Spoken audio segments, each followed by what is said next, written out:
Es ist an der Zeit für alle friedliebenden Menschen rund um die Welt nicht weiter in einem Zustand der Verleugnung zu leben. Die chinesische Art der Internetzensur und alles darüber hinaus werden nun vollkommen offen und taktweise auf die ganze Welt eingeführt. Wir hatten Sunstein, der verantwortlich für die Regierung im Weißen Haus, der sagte, dass zukünftig alle Verschwörungstheorien aus dem Netz verbannt würden und jeder, der eine Webseite betreiben möchte, eine entsprechende Lizenz dafür erwerben müsse. Die italienische Regierung hat diese Forderung bereits umgesetzt. Die australische Regierung ist gerade dabei, diese Dinge zu implementieren, indem sie Netzfilter benutzt, um Webseiten wie WikiLeaks unzugänglich zu machen. Große Internetzugangsanbieter haben beispielsweise bereits die Seiten von infowars.com oder prisonplanet.com, meine Seiten, aus dem Netz gebannt. Es ist unglaublich. Die Öffentlichkeit weiß nicht besonders viel über die technischen Anforderungen, die hierfür eingesetzt werden. Zum Beispiel haben viele neuseeländische Medien darüber berichtet. Ich selbst bekam hunderte von E-Mails von Leuten aus Australien und Neuseeland und die sagten, dass die meisten großen Internetprovider die beiden Seiten infowars.com wie auch prisonplanet.com blockieren würden. Und dann bekam ich E-Mails, aus denen hervorging, oh, einen kleinen Moment mal, ich lebe in Australien oder Neuseeland, kann die beiden Seiten aber immer noch ansteuern. Ja, das mag richtig sein, über ihre eigenen Provider. Aber einige der größten haben uns geblockt und es gab öffentliche Kommentare seitens dieser Provider, aus denen hervorging, dass sie uns in der Tat blockieren würden. Diese Kommentare verursachten einen öffentlichen Aufschrei, so dass man uns wieder freischaltete. Die australische Regierung merkt dazu an, dass sie jeden auf ihre Liste setzen werde, den sie darauf sehen wolle. Und niemand legt eine Beschwerde ein. Kein Richter, keine Jury, es gibt nicht einmal einen Prozess. Aber ihre Seite verschwindet auf einmal vom Netz. Auch australische Webseiten sind aus dem Netz verbannt worden.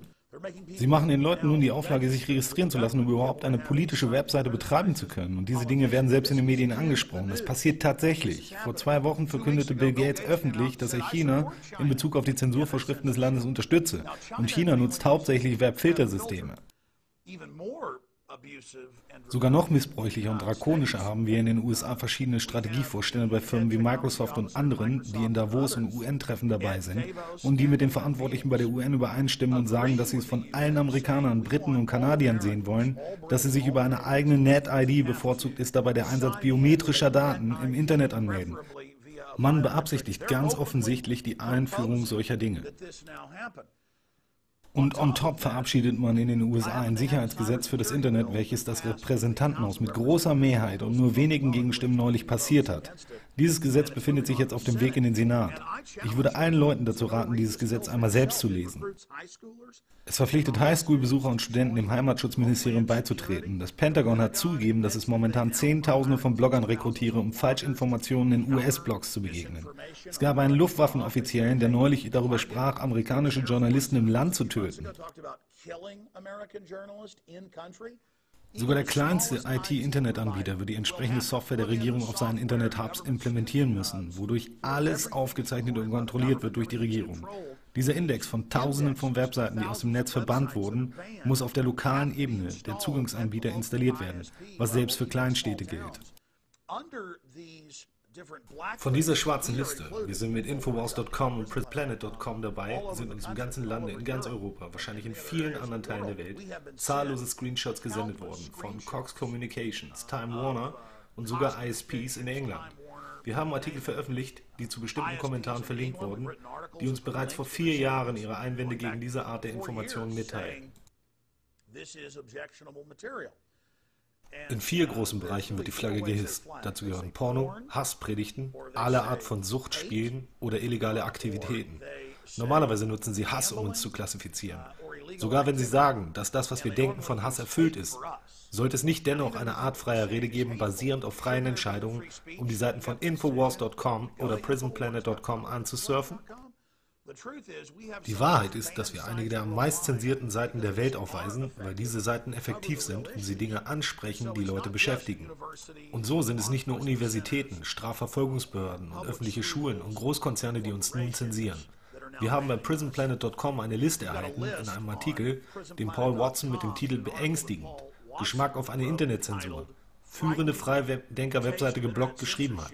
In Watsons Artikel gibt es Links, die darauf hinweisen, dass große Übertragungshubs in der EU und England, die angeblich ein frei nutzbares Internet garantieren, für dessen Aufbau die Steuerzahler aufgekommen sind, unsere beiden Seiten infowars.com und prisonplanet.com geblockt haben. So, wir sind also auf betrügerische Weise in diese entsprechenden Datenbanken eingespeist worden, um geblockt zu werden. Sie sollten sich das nicht gefallen lassen. Sie sollten sich darüber beschweren. Sie sollten Nein dazu sagen und Ihren ISP anrufen, um ihm mitzuteilen, dass Sie den Anbieter wechseln werden, wenn das weitergeht. Denn wenn wir Nutzer diese stufenweise Implementierung einer Internetzensur nach chinesischem Muster erlauben, wird das unsere gesamte Gesellschaft offensichtlich schädigen.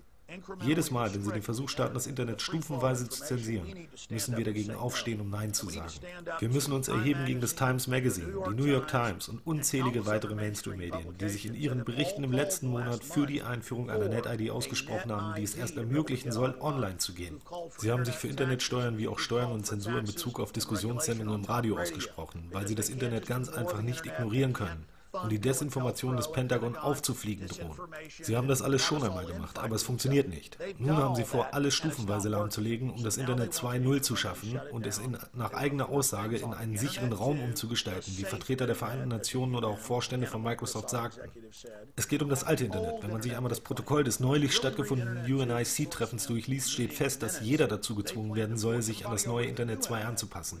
Man wird eine Subdomain bei einem der großen Datentransporteure haben, die einen einfach abschalten können, wann immer sie wollen. Auch soll das alte Web stufenweise abgeschaltet werden, um die neue Internetgesetzgebung zu intronisieren, die unter anderem das Recht auf freie Meinungsäußerung einschränken wird. In Worten des Weißen Hauses, den Worten von Barack Obama, hatten sie mitgeteilt, dass dies ein dekorierter Krieg gegen die freie Meinungsäußerung sei, wenn sie das Web transformieren, um es zu retten, während sie selbst einige Netzattacken initiierten, um ihren Wünschen Nachdruck zu verleihen. Man hat zudem mitgeteilt, dass das Pentagon darüber die Kontrolle übernehmen werde. Sie bauen gerade gigantische Pentagon-NSA-Netzbastionen überall im Lande, um die Zugangsanbieter dazu zu zwingen, Daten in ihr Netz einzuspeisen. Man hat ein riesiges Netzwerk außerhalb des derzeit bestehenden Internets aufgebaut, in das man jedermann hineinzwängen möchte. Und das passiert tatsächlich. Ich verfolge die Ausführungen der Experten wie auch ihre Diskussionen darüber. Auch CNET News hat es aufgedeckt. Dort hieß es im April des letzten Jahres, also fast ein Jahr her, Mother Jones, sollte Obama das Internet kontrollieren? Es geht um ein neues Gesetz, das die Regierung dazu autorisieren soll, die Übermittlung privater Daten wie auch den Internetverkehr an sich zu kontrollieren. Das Times Magazine spricht sich in Berichten für den Plan einer Lizenzierung aus. Weiter heißt es der Tod des Internets, Zensurgesetze in UK und Australien. Die USA planen nicht wünschenswerte Webseiten zu blockieren, aber ihr Hauptziel scheint WikiLeaks zu sein. Die Seite wird überall gebannt, da sie über die Korruption in den Regierungsapparaten berichtet. Weiter heißt es, Obamas Verantwortlicher für die Informationspolitik ruft zur Bekämpfung der freien Rede auf.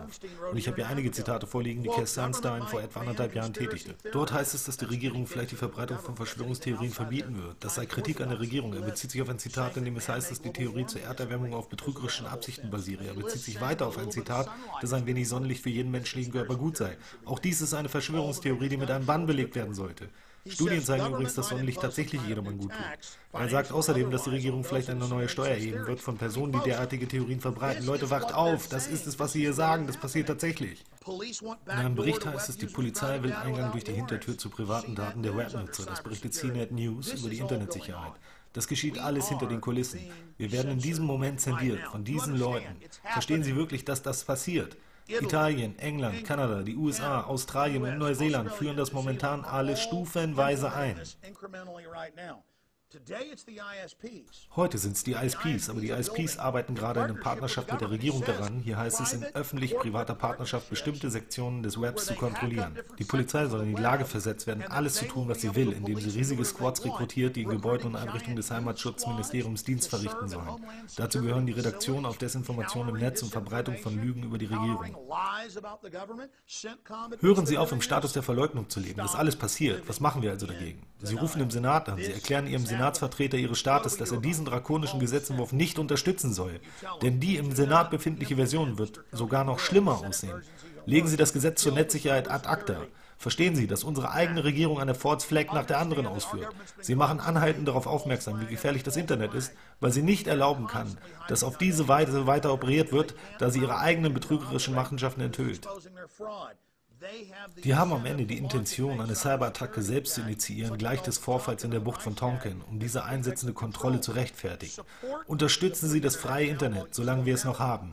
Schätzen Sie Seiten wie WikiLeaks, Infowars.com oder die Electronic Frontiers Foundation und welche Informationen diese Seiten anbieten. Unterstützen Sie Seiten wie Cryptown. All diese Seiten befinden sich unter Beschuss. Viele von ihnen werden beobachtet durch das FBI. Sie wollen nämlich nicht, dass die Leute sich gegen das erheben, was sie da machen. Und sie testen die Grenzen der Leute im Moment und das, was ihnen die Leute durchgehen lassen. Sie lassen Testballons aufsteigen. Jetzt ist der Zeitpunkt, sie wissen zu lassen, dass wir nicht dazu bereit sind, weitere unterdrückende Gesetze zu akzeptieren, die in China bereits gang und gäbe sind und nun hier in den USA wie auch in Europa umgesetzt werden sollen. Dies wird nämlich zur Folge haben, dass dieses System noch stärker sein wird als das, welches China bis heute gehabt hat. Und diese Nachrichten gibt es sogar im Mainstream. Es passiert, meine Damen und Herren. Wenn Sie denken, dass Sie von Ihrer Regierung momentan übergangen werden, dann sage ich Ihnen, dass das erst der Anfang ist. Die haben noch nicht einmal richtig begonnen. Wir müssen uns weiterhin für ein freies Internet einsetzen. Wir müssen uns ebenfalls darüber Gedanken machen, dass wir in andere Medienfelder expandieren, wie dem Druck von Zeitungen, der Produktion und DVDs und so weiter, um uns über diese Pläne hinwegzusetzen. Am Ende des Tages führen wir einen klassischen Kampf gegen diese Methoden. Bitte vertreiben Sie also dieses Video und unsere Artikel oder machen Sie Ihre eigenen Videos, die die Attacken analysieren, die auf das freie Internet einprasseln.